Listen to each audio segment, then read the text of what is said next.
She's raised $18 million for female entrepreneurs, all in the name of inspiring and empowering women. I'm here with my incredible friend. I'm with Stormi Banks. She's the founder and CEO of the Pink Print firm. Hey friends, it's me, Alyssa, and I am back with Live and Local Atlanta. I want to dive right into it. What's your why on what you're doing?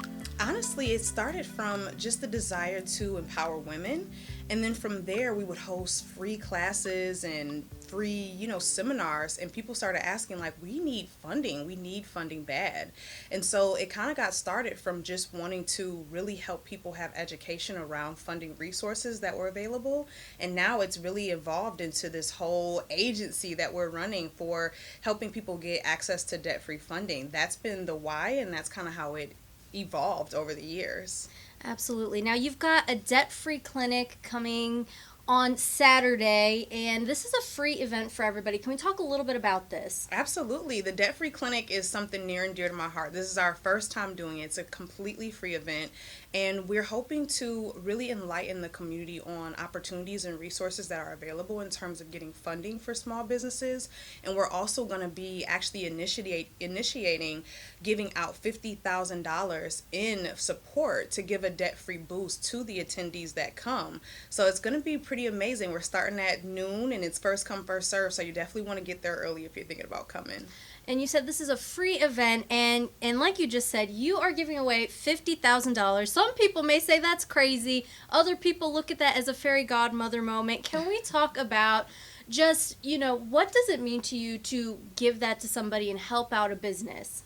Yeah, so we've committed $50,000 every single year since 2021 through our nonprofit. And so we're still on that same range and wanting to give that funding out. But this year, we decided to do it a little bit differently than giving out grants, which was traditionally how we did it. And so we were like, let's do it at one live location, at one event, and do a huge initiative at the end of the year when a lot of businesses are gearing up for Black Friday sales and holiday sales. This is when they need the funding the most to be able to really boost their business. Absolutely. And, I have to ask, you've been doing this for quite some time now. What has been a story that's really just stuck to your heart or really stuck out to you that made you want to jump in and help them? I would say it was one of the first grants that we ever written. It was for a lady who has a childcare business out in Houston. She was having a home childcare business, and we ended up helping her get a $311,000 grant that allowed her to open her first location. To this date, she has 5 locations, and just to see her thriving, building her legacy, making multiple millions of dollars in her business now from where she started, that is definitely a reason why I was like, we got to keep doing this work. It's such good work. I love that. Now, you talked a little bit about grant writing, and if you guys are listening and not watching, she is a stylish woman. How can you make grant writing, or how can people, they feel a little intimidated by grant writing, how do you make this more fun, easier, sexier? What's the tea behind grant writing? I think it's just being authentic. It's being yourself, right? When you hear a grant writer, you're not thinking of someone who's stylish or fun or vivacious. You're probably thinking of something a little bit differently. But I think that having this approach, it makes people think that it's a little more obtainable. And so we try to focus on making ourselves look more attractive and obtainable so that people know that they can also reach the goal. That's kind of how we're keeping debt-free sexy. Look, debt-free is sexy any way it comes. I'm going to be honest there. It's sexy whether it's student debt-free, life debt-free, any package, it's sexy either way. I agree. I have to ask, did you picture yourself even 10 years ago being in this spot right now? Not this particular spot. I definitely knew that I was going to be an entrepreneur. I definitely knew that I was going to be helping people in some regard. But I think it still is it's always, a dream come true for me when I realized where we're at now and just how many people have been impacted. I couldn't have imagined that we would have this much impact on our community in such a short period of time. Let's talk a little bit about your entrepreneurship journey. Now, you are a person of influence, but what were steps 1 and 2 and those first couple of no's? What did that feel like to you, and how did you kind of move past that in the very beginning? I get empowered by no's. I think it's the quickest way to get to a yes. Like failing fast and failing forward is really a model that I live by. And so when I was initially writing grants for my own business, which at first I had a salon business that I owned in New York, and from there, having those no's come quickly, I would just be like, let me get some feedback. What did I do wrong? Tell me what's on my application that you didn't like. And that helped me tailor my approach, which now is literally the bedrock of how we have our formula inside of our business to get wins a little bit quicker for our clients. I love that. It's very rare to find somebody who really just owns failure. That's how I feel about it. Every no, the faster I get a no, yes. Where's my yes? Let's go, go, go. So I love that about you. I love that that's really kind of your momentum and the fire that keeps you going. I have to ask, with your event coming up on Saturday, you say it's free, first come, first serve, but who are you looking for? Absolutely. I'm looking for a business owner, entrepreneur who has a desire to build a legacy, long term, sustainable business, who is looking to network with other people, like minded individuals in their community. Women entrepreneurs of color is our focus that we focused on for the past few years, and who just have that desire to win. That's who I really want. I want that energy to bubble through the whole event from everyone coming into the event. Now, do they have to have an existing business, or is it somebody who might just be sitting on the couch at home scrolling, oh, I want to start a business? Who are you looking for in that regards? Yes, we would. Since we're going to be initiating the $50,000 payoff, we're looking for people who have businesses and are having business bills or business debt that they're experiencing, and they want that boost to get over those hurdles. But the clinic in general, now, this could be for anybody, even the person who doesn't know how to start on step one. So for the debt-free clinic, it is specifically for people who have a business Okay. and are struggling with business bills or business debt. We want to help give them the boost and resources on how to get over those hurdles. Okay, okay. Very nice. Now, I do have a couple quick questions for you in regards to, what has been, your personal experience with not only, but primarily uplifting women. It's hard to find women who uplift women, especially in the professional space, unfortunately, even in 2024, whether it is media, whether it is more on the corporate side or even on the local business or small business side. What's been your experience with this? Because I've really focused on empowering women, I've definitely come across a lot of women in different industries and different career paths. I think that the important thing is to really have discernment and just understand what your mission is and stay true to what you're doing in your business. And then the right people are always going to find their way to you. And then just cling to them, and you guys have a exchange of value and build a good community and network. Everybody needs somebody that's positive and uplifting in certain areas of their life. So I think that from my experience, I would say have really good discernment and just stay true to your mission.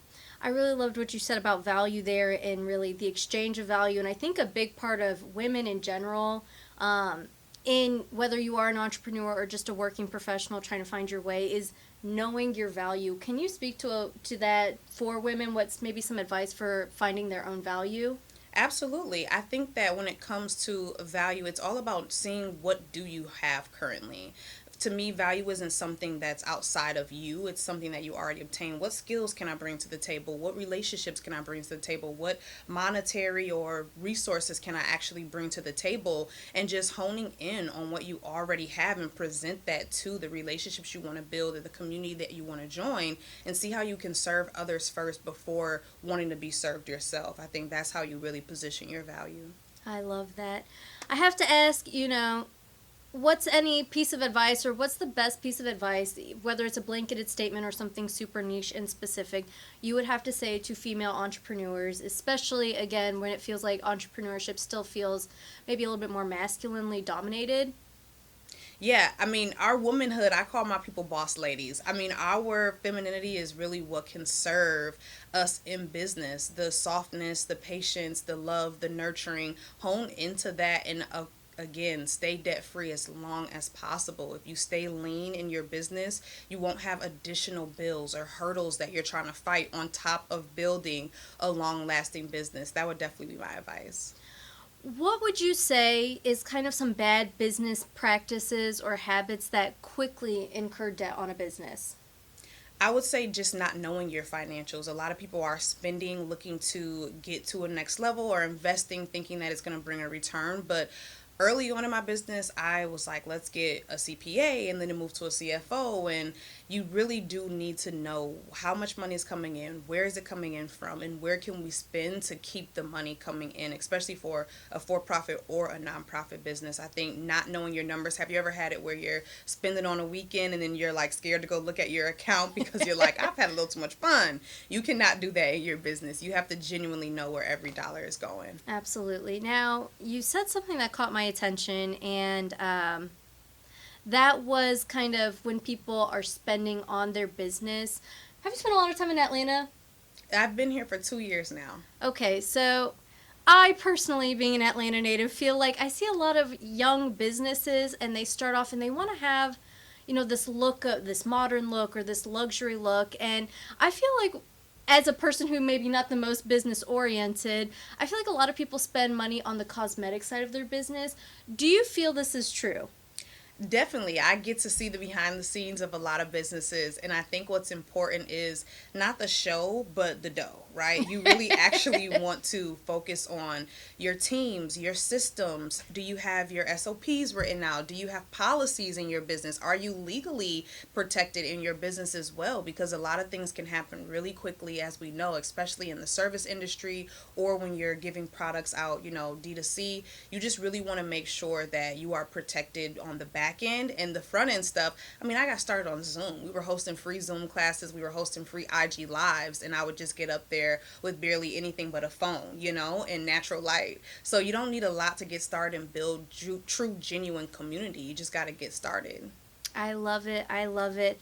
Last question, and that is, what do you have to say to the person who's on the fence about coming? Maybe they feel embarrassed or ashamed, and they've kind of put themselves in a hole, and they think they can get themselves out of it. What do you say to this person? You need to be there. That's the main thing, is especially if you're feeling ashamed, because there's nothing like getting in a community full of people who have also made the same decisions for you as you, that can lead you to a better path, who have the experience and the wisdom to say, hey, these are the step-by-step plans that you can take to get to your next level. Let's take them. Let's find groups that you can get into. Let's have networking opportunities. And then, of course, we're literally helping you pay those bills or that the debt off at the event. So definitely come. I'm super excited. And for the people who are watching this or listening to this, you can sign up at www.thedebtfreeclinic.com/waitlist. I love it. And real quick, let's just go over all the event details, where it's happening, when it's happening, what time, all of that one last time. Absolutely. So the Debt Free Clinic is happening November 16th at 12 p.m.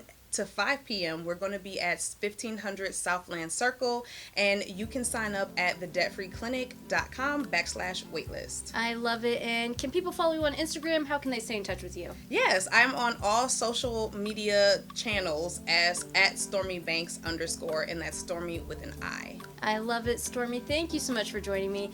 This is Live in Local Atlanta, and if you are in business but you need a little help, this is the event you need to go to. Of course, you can stay up to date with me. Give me a follow across all socials at Alyssa D on air, and I'll see you next time.